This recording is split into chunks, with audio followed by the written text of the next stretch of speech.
survives, who rises. I stand in awe with you tonight. It is an honor that humbles me beyond words to be welcome as your guest speaker this evening. I greet you not as a stranger, not as a speaker on a podium, but as one of you, a son of Jamaica soil, a voice from the struggle, a defender of dignity, and a believer in the fierce beauty of justice. I want to commend tonight the main organizer for the 15-year anniversary of this award. Let us all stand and congratulate Miss Princess for the work she has done to make this award a momentous occasion.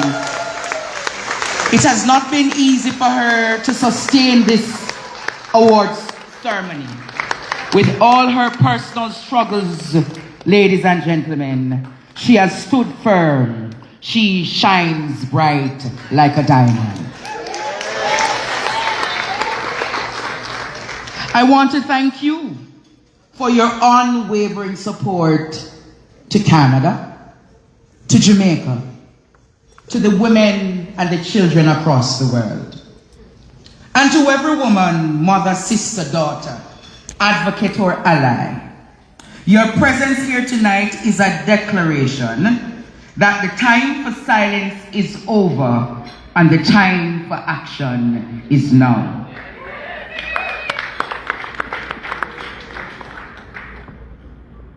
Let me speak tonight to you the unfiltered truth. The unfiltered truth from the context of Jamaica. How many of you in this room has some connection to Jamaica?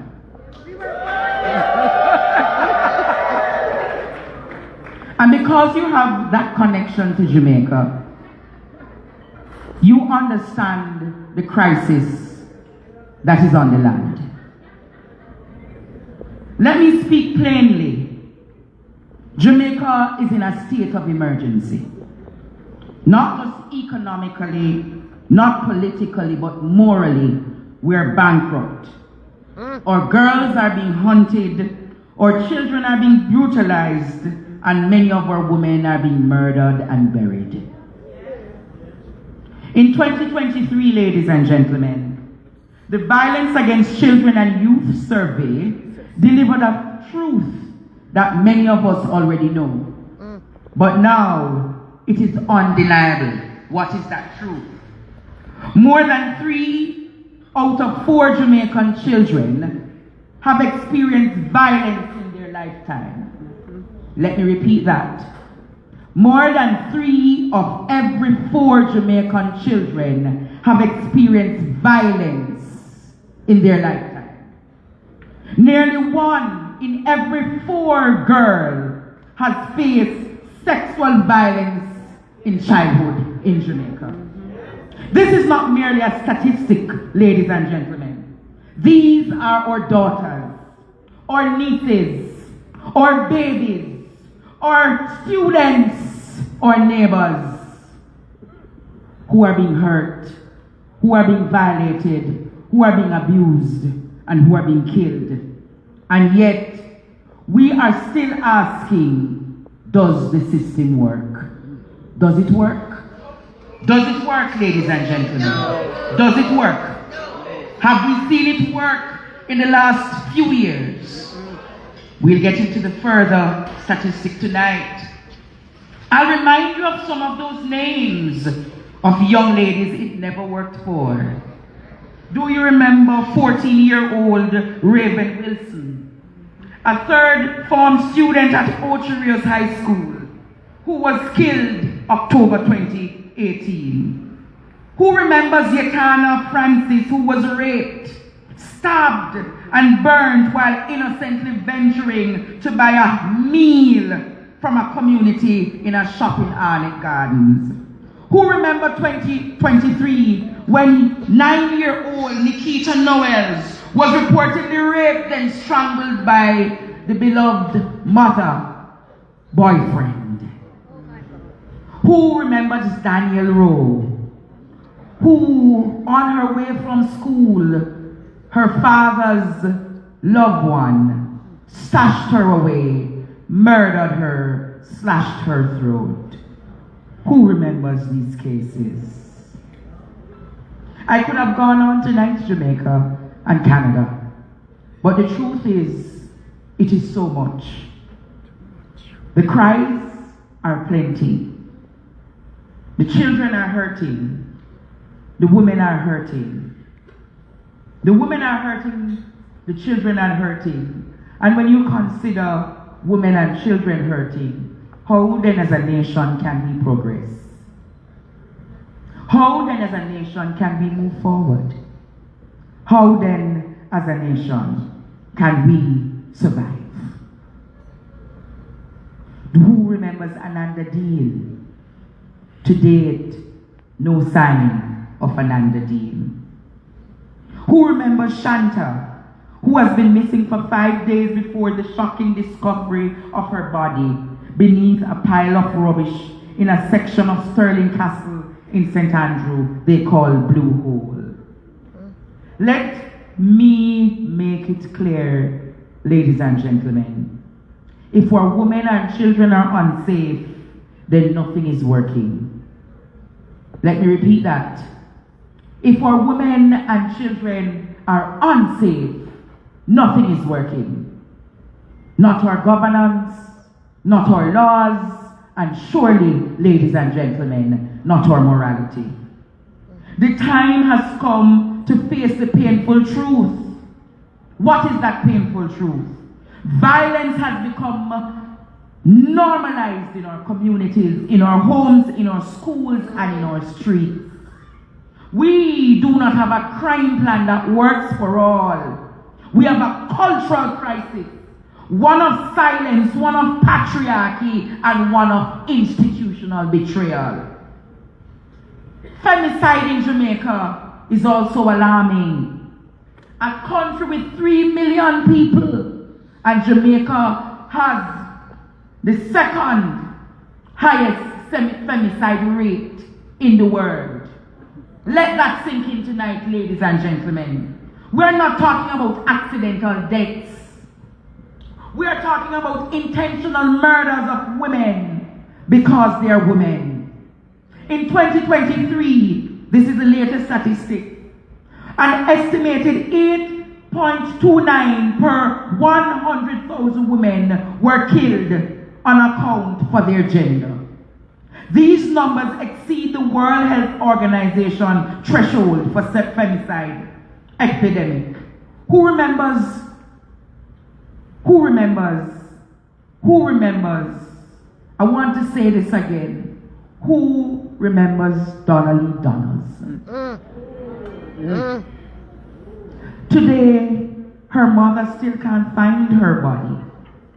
A trial is going on and a body is missing. Who remembers the Trinidad-born teacher in Kingston who was sentenced in 2022 for the 30 years in prison for the assault of a 30-year-old in 2018? She goes by the name Shanoya Ray. Who remembers Yetana? Who remembers Chantel Blake McCullough, where her bodies and bones were found somewhere in Old Harbour in Bellas Gate, and her husband to date is said to be this beautiful country of Canada, and nothing has come forth with that investigation? Who remembers Slickiana, an influencer whose body was found lifeless on the south coast of Hanover Beach? Who remembers the influencer by the name of Medic, who went missing and her lifeless body found, bones found in the cane fields? Who remembers? These are sad realities, ladies and gentlemen. And recently, a 9-year-old, this broke me, Jamaica. This broke me in Jamaica when 9-year-old Kelsey Ferrigan recently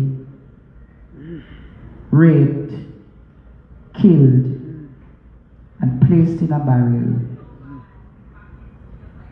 Jamaica is in crisis. Jamaica is in a crisis. And we, the people of the diaspora, has a responsibility. Who would agree with that? Let us ask the harder questions tonight. Where is the outrage? Where is the national mourning? Where is the legislation that says, not one more? We have become so desensitized that we scroll past through headlines of murder of women and children as if they're just weather reports. We just say, rest in peace, but refuse to fight for them to live in a country that should give them peace and harmony. This Jamaica is real injustice, Canada. This is real injustice for the many thousands of young girls, the many thousands of young boys, the many thousands of women who are preyed upon in Jamaica, and legislations are not there to protect them. In Canada, the sex offenders registry is public, isn't it? What is the reality in Jamaica? What is the reality in Jamaica? We must talk about the predators. We must talk about the abusers hiding behind titles, clergy robes, government officials, and gated communities and dons. We must talk about the women who are not believed.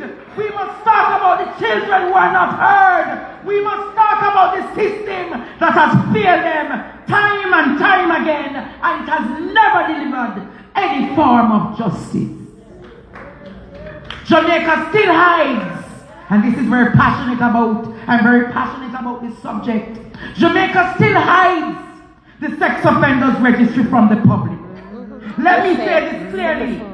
The concealment of predators and pedophiles in a state sanctions endangerment. Let me say it again. The concealment of predators and pedophiles is a sanctioned endangerment. Why should a parent not know if a child molester lives beside him or her? Why should a school administrator not know that the member of staff has a history of sexual predatory nature?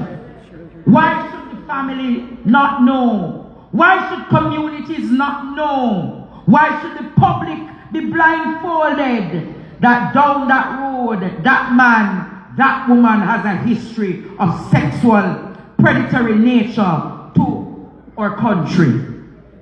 Transparency is not a privilege. It is a public right, and safety, ladies and gentlemen, is not negotiable. Safety, ladies and gentlemen, is not negotiable. The recent report does more than expose the problems. It gives us a roadmap. And now is a time for a call to action. Strengthen education and life skills. Improve support services for our victims. Many people who have been persons who have had history of sexual violation. Where is the support for them? Where is the kind of mediatory guidance for them? Where is the counseling for them? And this is where members of the diaspora comes in, because Jamaica is under siege and we surely need our help. But guess what? A report doesn't change lives, does it? Does a report change lives? Have we ever seen reports in Jamaica really changing lives?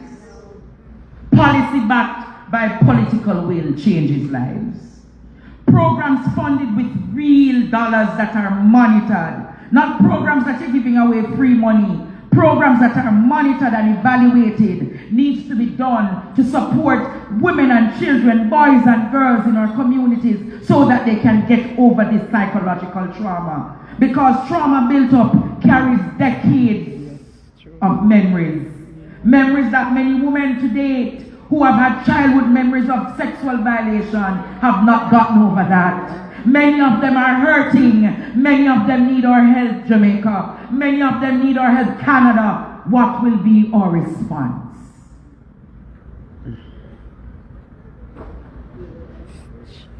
So we must demand action. Not just plans, transformation, not just thoughts.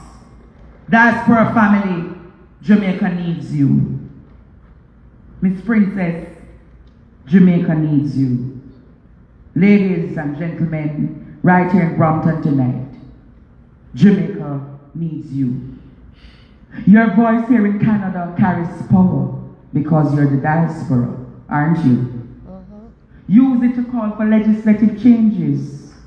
Use it to amplify the cries for our women and children. Use it to support community organizations doing the work on the ground. So how can you do it, Miss Princess? How can you do it to the hundreds that I'm talking to tonight? Lobby international organizations to monitor the commitment to women's rights and child protection. Fund the shelters education initiative and legislative aid for these victims.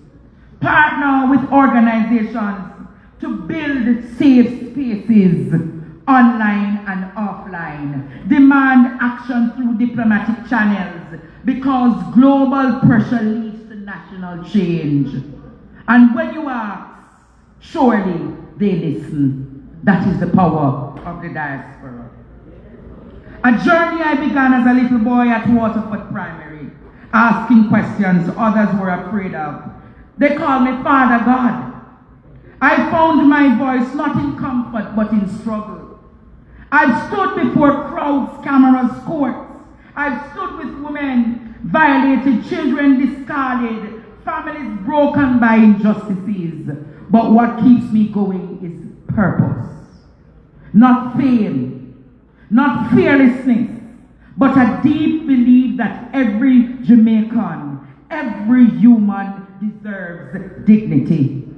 And until Jamaica becomes a place where every woman and child can walk home without fear, every woman, every child can live without trauma, until justice is not a privilege but guarantee, I, Andre Stefano Stevens, will not stop. I will not stop. I will not stop. I will not stop until justice is a privilege. It's not a privilege, but it is guaranteed for every Jamaican child, every Jamaican woman, and by extension, every Jamaican man. But it must be said plainly. I'm going to do a final reality check tonight. It must be said plainly that the cause of the Jamaican woman has been stalled, if not reversed, under the stewardship of the current government and the minister with responsibility for gender affairs. Yes, it is true that the current minister devoted long time, ladies and gentlemen. She has crafted a space in cultural memory and longevity, and yes, there are communities across the island that hold her with high regards. But name recognition is not accountability. Name recognition is not accomplishment. The historical record speaks louder than its nostalgia. For 4 years, 2011 from 2007 to 2011, and 9 years from 2016 to present, this minister has responsibility for gender affairs. That's how many years? 13. After 13 years, what has been the legacy to protect our children? What has been the legacy to safeguard our women?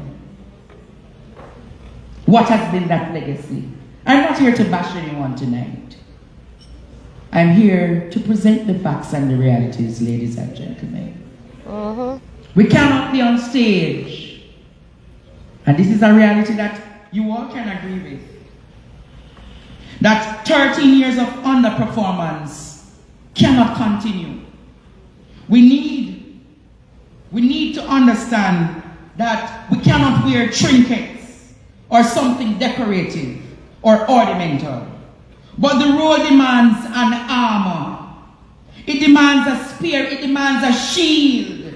It demands the fire of Queen Nanny of the Maroons. It demands the fiercity of a Xena. And it surely demands the voice of a Harriet Tubman. But instead, we get symbolism without substance, attendance without action, photo ops without policy. Today, we have a far higher rate of femicide and violation of our children over those last 13 years. We need to fix that. Worse, the cultural objectification of women has intensified across dancehall and popular culture. And yet, time and time again, the minister shows up, she hugs, she kisses, she dances up with some of these same artists who profit from reducing women to flesh and props. This is a sad reality, ladies and gentlemen. Let us ask for something more than that. Wouldn't you agree? Let us ask for more than that. Wouldn't you agree? Yes. Would you agree that we need more than that tonight? Yes. Would you agree, ladies and gentlemen, we need policy action? Yes. Would you agree that we need legislative change? Would you agree that we need more shelters across Jamaica to protect our women and children who needs to be protected from predators? Would we agree, Jamaica, that we need bipartisan approach, not from PMP nor JLP? We need the women who stand in the parliament to champion change for not just one, not just two, but the thousands of women and children in our country who needs justice. And as I close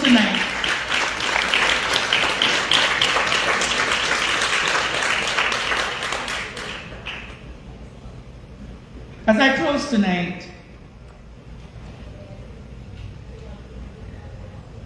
I want to say, can you point to a campaign currently in Jamaica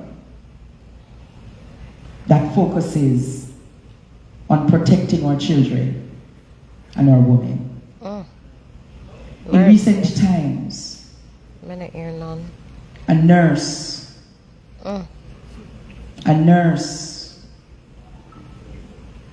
she was abused by a businessman, an associate of a politician. What has come out of that? Nothing. And when you think about these realities, do you want me to talk on the state of our hospitals? Mercy. How many of our children? I'm sure you heard recently over this weekend, 24 dead babies. 24 dead babies at the Victoria Jubilee Hospital. Jesus. Almost 250 dead babies in a year and a half. This is unacceptable, ladies and gentlemen. And let us talk about our mothers. Many of our mothers are dying after childbirth. My right hand, Claudette, lost her daughter because of medical negligence. But she's here with me tonight to stand. And we have to stand, Jamaica and ladies, for our country. Because the reality that is faced is that the amount of babies that are dying right now in Jamaica is worse than the 1980s. 2025, that shouldn't be our reality. A country, healthcare, is determined effective when you protect children, infants, and mothers. Would you agree? Yes. And when you fail to protect infants and mothers, the reality is our health system is failing. But having presented these facts tonight, there is still hope. There is still hope, ladies and gentlemen. So let us rise. Let us not just do protests, but let us raise our voices in one accord. Let us push back against patriarchy. Let us push back against silence. Let us push back against injustices. Let us push back against legislations that are not forthcoming to protect. Let us push back against those who seek to protect the sexual predators and offenders. Let us uplift every child, every girl in Kingston, every young boy in Spanish Town, every survivor in Montego Bay, every woman in Portland and across the length and breadth of Jamaica. And let us say to them tonight, you are not alone. Let us build a Jamaica where truth is not punished, justice is not delayed, and silence is not the price of survival. The diaspora family, your voice matters. Your presence here tonight proves that the love for our country knows no borders. Let us unite right here in Canada tonight, right here in Jamaica. Let us unite across the world and proclaim. Let us protect our women. Let us defend our children, and we will change the world. Let us heal the world and make it a better place.